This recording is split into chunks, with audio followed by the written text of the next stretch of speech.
Shalom Bapak Ibu Saudara yang dikasihi Tuhan. Seri pengajaran hari ini Kamis 11 Februari 2021 berjudul Merdeka dari Dosa. Keselamatan adalah proses dikembalikannya manusia ke rancangan semula. Itu artinya manusia harus mengalami perubahan kodrat. Tidak boleh lagi ada kodrat dosa dalam dirinya. Itu sama artinya orang harus benar-benar bisa merdeka dari dosa. Mungkin saudara berkata, apa bisa, Pak? Bukankah yang kita kenakan adalah tubuh dosa? Betul, memang tubuh yang kita kenakan tubuh dosa. Tapi bisa, saudara. Makanya Paulus berkata dalam Roma 7 ayat 25 demikian. Syukur kepada Allah oleh Yesus Kristus Tuhan kita. Jadi dengan akal budiku aku melayani hukum Allah. Tetapi dengan tubuh insaniku aku melayani hukum dosa. Yang artinya, sementara aku mengenakan tubuh dosa ini, aku berusaha dan berjuang untuk berkenan kepada Bapa. Dikatakan dengan akal budiku. Akal budi itu bicara pikiran, saudara.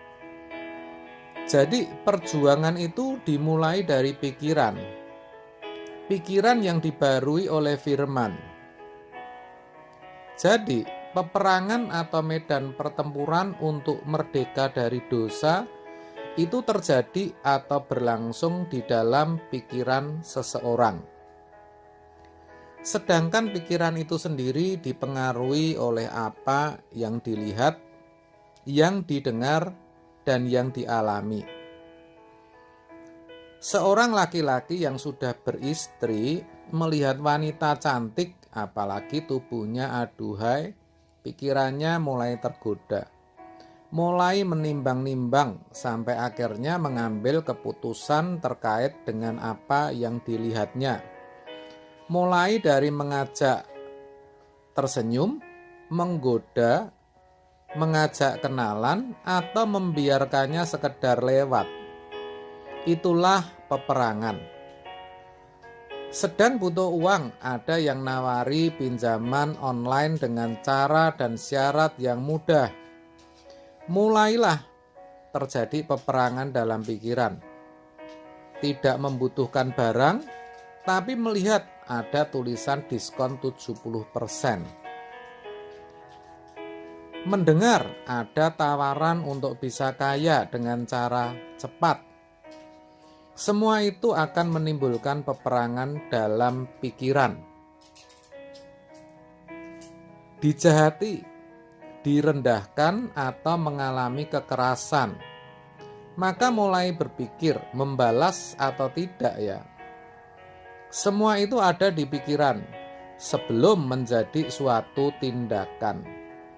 Maka agar bisa menang atas semua ini, semua isi atau konten pikiran kita yang lama harus ditanggalkan dan diganti dengan firman. Karena memang hanya firman yang dapat memerdekakan kita dari dosa. Yohanes 8 ayat 32. Dan kamu akan mengetahui kebenaran, dan kebenaran itu akan memerdekakan kamu. Sangat jelas bukan?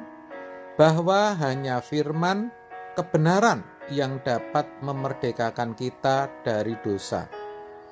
Tuhan Yesus sendiri juga mengatakan dalam doanya bahwa firmanlah yang bisa mengkuduskan. Yohanes 17 ayat 17. Kuduskanlah mereka dalam kebenaran. Firman-Mu adalah kebenaran.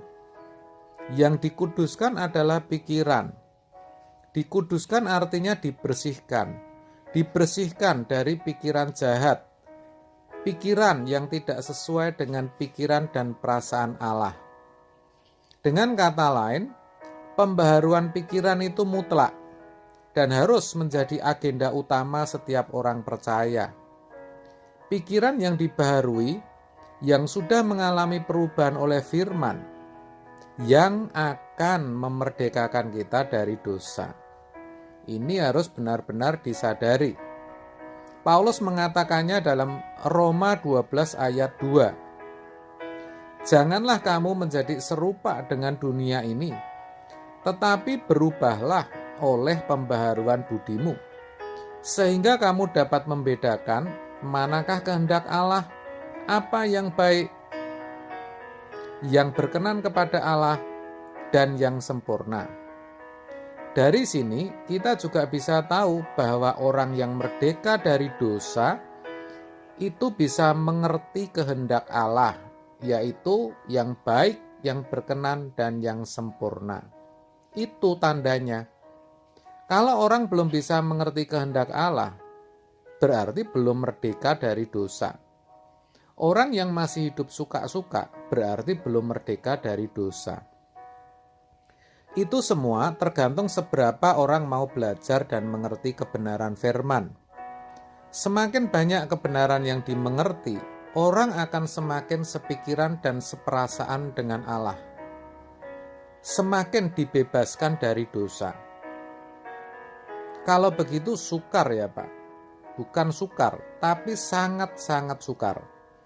Itulah sebabnya dibutuhkan komitmen untuk berjuang.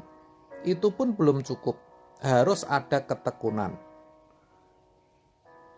Mungkin saudara berkata, tapi saya tidak tahu teologi Pak. Saya gaptek, saya sudah tua, dan sebagainya. Betul, saya mengerti. Tapi satu hal yang saudara harus ingat, bahwa Allah telah menempatkan rohnya sendiri, yaitu Roh Kudus, yang tentu tidak akan tinggal diam, melainkan ia pasti akan menolong saudara untuk menyingkapkan kebenaran itu. Yohanes 16 ayat 13. Tetapi apabila ia datang, yaitu Roh kebenaran, ia akan memimpin kamu ke dalam seluruh kebenaran. Sebab ia tidak akan berkata-kata dari dirinya sendiri, tetapi segala sesuatu yang didengarnya, itulah yang akan dikatakannya. Dan ia akan memberitakan kepadamu hal-hal yang akan datang. Sekarang apalagi alasan saudara? Nah, oleh sebab itu, mari kita berkomitmen untuk belajar firman yang benar dengan benar, supaya kita bisa benar-benar merdeka dari dosa. Amin. Tuhan memberkati.